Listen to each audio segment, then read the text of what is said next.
अस्सलाम वालेकुम स्टूडेंट्स, कैसे हैं आप सब। उम्मीद है खैरियत से होंगे। अच्छा जी, आज जो हम लोगों ने डिस्कस करना है थॉमस कैलकुलस 12th एडिशन की एक्सरसाइज है 5.4, जिसके इंपॉर्टेंट क्वेश्चन आ रहा है 1 से 28 तक। ठीक है, ओके जी, स्टार्ट करते हैं। और इसके अंदर टॉपिक आ रहा है the fundamental theorem of calculus.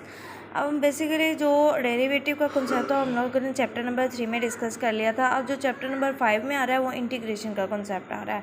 तो मेरे बेटा, अगर आप लोगों का डेरिवेटिव कॉन्सेप्ट अभी भी वीक हैं या आप मेरे चैनल पे नहीं हो, तो काइंडली फर्स्ट तो मेरे चैनल को सब्सक्राइब जरूर कर लें और बेल आइकन को बटन को प्रेस कर लें ताकि मेरे आने वाले वीडियोज़ की अपडेट आपको मिलती रहे।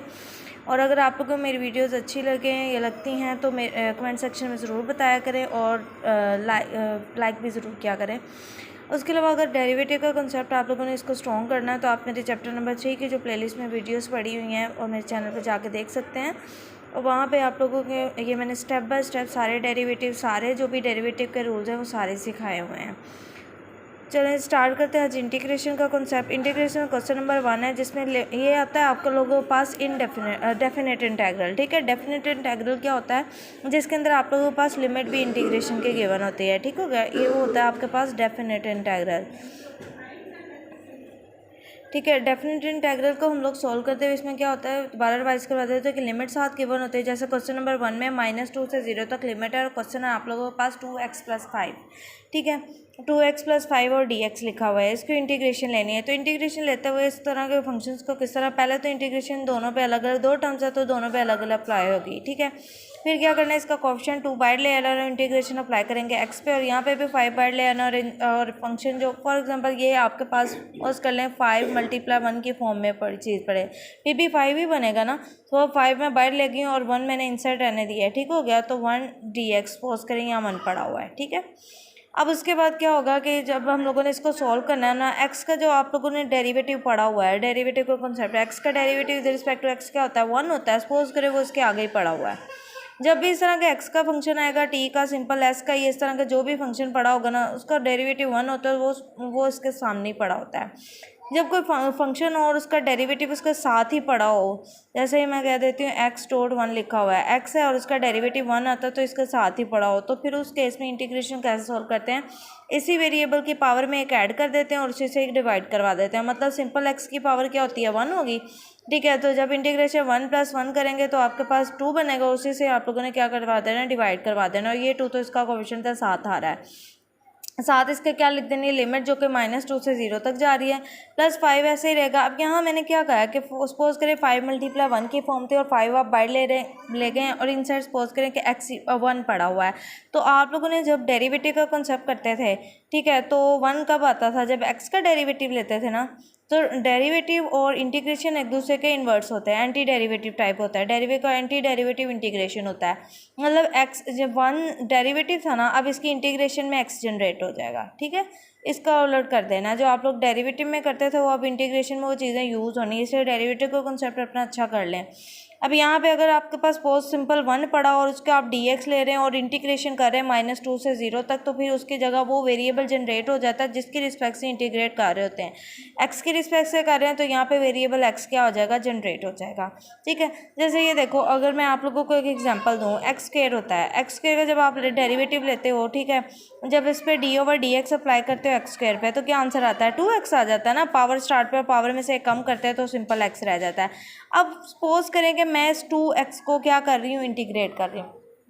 अब बेसिकली मुझे लाना क्या है, x² लाना है, क्योंकि मैंने कहा दोनों एक दूसरे के एंटी डेरिवेटिव है ना। अब ये देखिएगा, जब मैं 2 को बाहर रखती हूँ और x को इंटीग्रेट करती हूँ dx के रिस्पेक्ट से, तो यहाँ पे क्या हो जाएगा, x की पावर में एक ऐड, अभी बताया था ना, सपोज करें इस तरह का वेरिएबल x पड़ा और उसका डेरिवेटिव क्या होता है 1, वो इसके आगे, तो इसके पावर में एक ऐड कर देना, उसी से क्या करवाना है, डिवाइड। तो इसी तरह इस पर भी क्या होगा, 1 + 1 और 1 + 1 से डिवाइड, और 2 साइड पे पहले ही पड़ा हुआ है तो क्या बन जाएगा, 2x²/2, 2 से कैंसिल होकर 12 से आपके पास क्या जनरेट हो गया, x² ही जनरेट हो गया। ठीक हो गया, तो यही कंसेप्ट यहाँ पे यूज़ हो रहा है कि 1 का डेरिवेटिव, आप 1 की इंटीग्रेशन जब करेंगे तो आपके पास वो वेरिएबल जनरेट हो जाएगा जिसके रिस्पेक्ट से इसको इंटीग्रेट किया जा रहा है। तो x के रिस्पेक्ट से तो यहाँ पे x आ गया है। अब क्या करेंगे, लिमिट अप्लाई करनी है आप लोगों ने, ये जा रही यहाँ 2 से कैंसिल हो गया, सिंप्लीफाई फॉर्म में मैंने लिख दिया है। अब पहले अप्लाई करते होते हैं अपर लिमिट, फिर अप्लाई करते हैं लोअर लिमिट, ठीक है, और सेंटर में माइनस का साइन आता है। तो पहले अपर लिमिट अप्लाई करेंगे, जहाँ जहाँ एक्स है वहाँ हम लोगों ने इस पर पहले अपर लिमिट 0 पुट की, माइनस का सेंटर में साइन आएगा, फिर लोअर लिमिट आपके पास -2 है तो वो भी इसके एक्स की जगह पुट कर देंगे। सेम ऐसे इस केस में भी करना है, एक्स पे पहले अपर लिमिट अप्लाई करनी है, उसके बाद लोअर लिमिट जो है इसकी -2 वो अप्लाई करनी है। 0 का स्क्वायर तो 0 हो जाएगा, माइनस की वजह से स्क्वायर उसको पॉजिटिव करके 2⁴ आ जाएगा, 5 0 हो जाएगा, -1 + 5 2 क्या हो जाएगा 10, यहाँ से -4 यहाँ से बचा 10, 10 में से -4 करेंगे तो आपके पास आंसर आ जाएगा 6।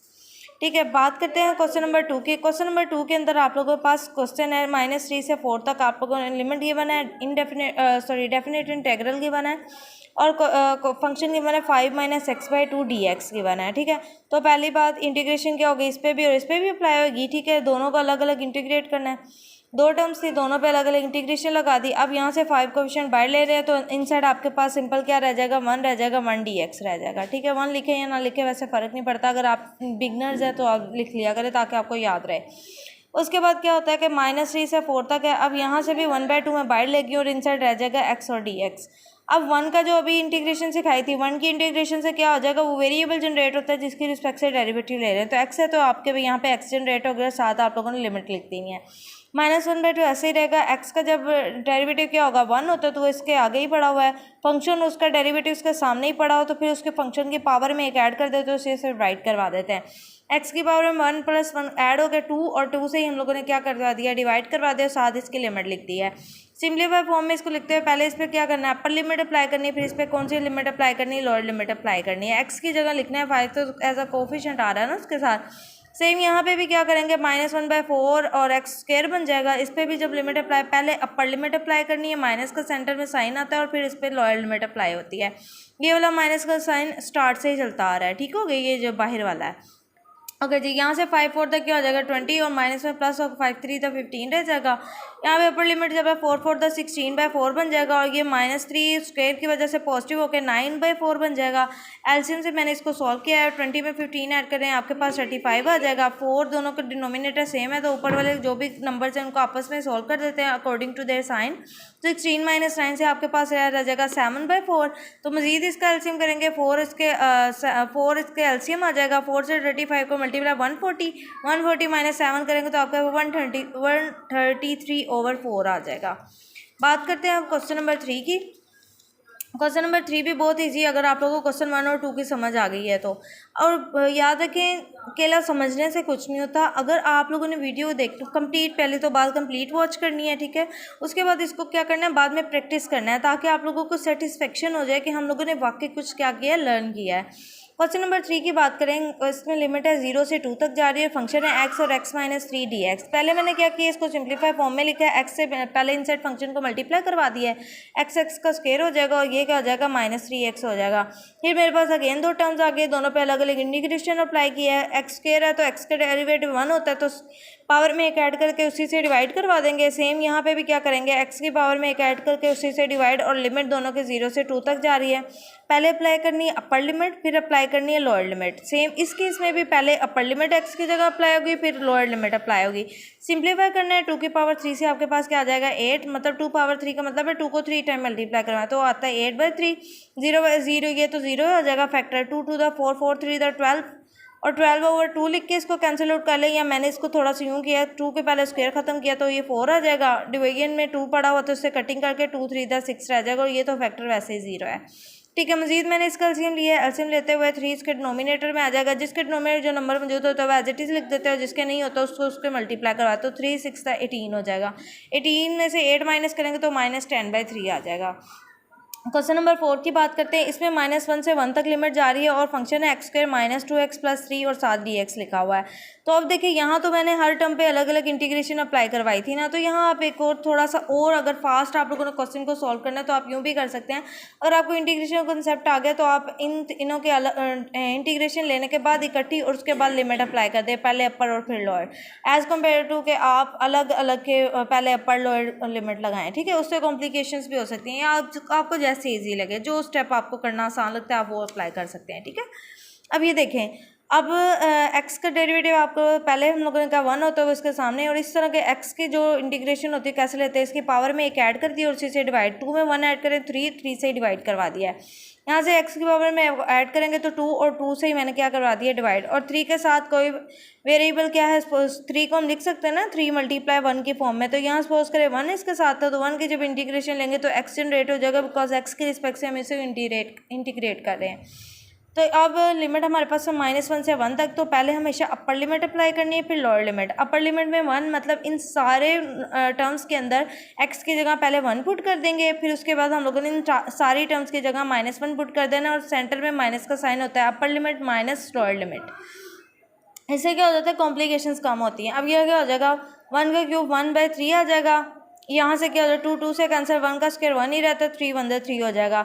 माइनस का और ओड पावर हो तो ये -7 आ जाता है, -1/3 आ जाएगा। इवन पावर है तो 2/2 की फॉर्म, तो कैंसिल होकर आपके पास 1 रह जाएगा, -3 आ जाएगा।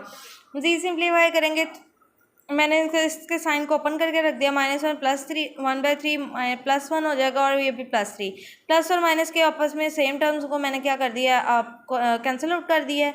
यहाँ से बाकी मेरे पास बचा है 1/3 और एक 1/3, तो दोनों कोएफिशिएंट 2/3 बन जाएगा।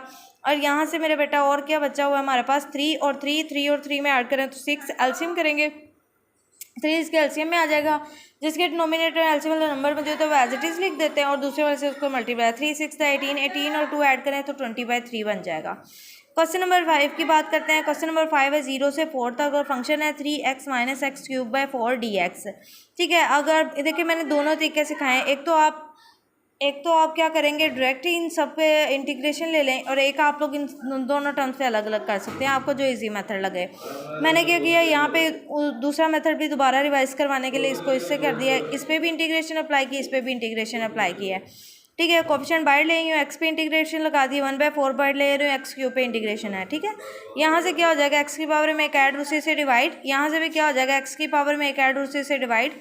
दोनों को अब हम लोग सॉल्व करने लगे हैं। मजीद अगर कोई चीज़ सिंप्लीफाई हो सकती है तो कर लिया करें, यहाँ पे मजीद कुछ और सिंप्लीफाई नहीं। अब लिमिट अप्लाई करते हैं, अपर लिमिट पर अप्लाई करनी है, फिर लोअर लिमिट अप्लाई करनी है। अपर लिमिट में आपके पास 4 आ रहा है, ठीक हो गया, एक्स की जगह पहले 4 पुट किया, /2, फिर लोअर लिमिट में 0 है तो एक्स की जगह 0 पुट कर दिया, ये वाला माइनस का साइन एज इट इज़ रहेगा। अब इस पूरे फैक्टर को सोल्व करने लगे हैं, अपर लिमिट अप्लाई करेंगे, एक्स की जगह पहले 4 पुट किया, फिर एक्स की जगह 0 पुट किया, और इसको क्या करने लगे, सिंप्लीफाई। ये 4 4 द 16 होकर मैंने दोनों के डिनोमिनेटर में लिखा हुआ है, 4 4 द 16 6 और 3 और /2 बचेगा। ये फैक्टर वैसे ही 0 हो जाना है, 4 को 4 टाइम मल्टीप्लाई करवाएं तो आपके पास आता है 256/16, और ये 0 हो जाना है। यहाँ से मैंने मजीद इसकी कटिंग की है 256 और 16 का, तो ये 16 के टेबल में 16 पे ही आ जाता है। ठीक है, यहाँ से क्या हो जाएगा, मजीद मैंने 3 को 16 से मल्टीप्लाई 48/2 बना, मजीद इसकी कटिंग की तो बच गया 24 - 16, तो इसको हम लोग सॉल्व करेंगे तो आपके पास आंसर आ जाएगा 8। होपफुली कि आप लोगों को इंटीग्रेशन की समझ आ गई होगी। अगर आप लोगों को मेरे बेटा वीडियोस अच्छी लगती हैं तो इसको लाइक ज़रूर किया करें, कमेंट सेक्शन में भी ज़रूर बताया करें, और अपने फ्रेंड्स फैमिली फेलोज से भी ज़रूर शेयर किया करें। मे बी आपकी वजह से मेरी वजह से किसी की हेल्प हो जाए, और हेल्प करना सदका जारिया होता है।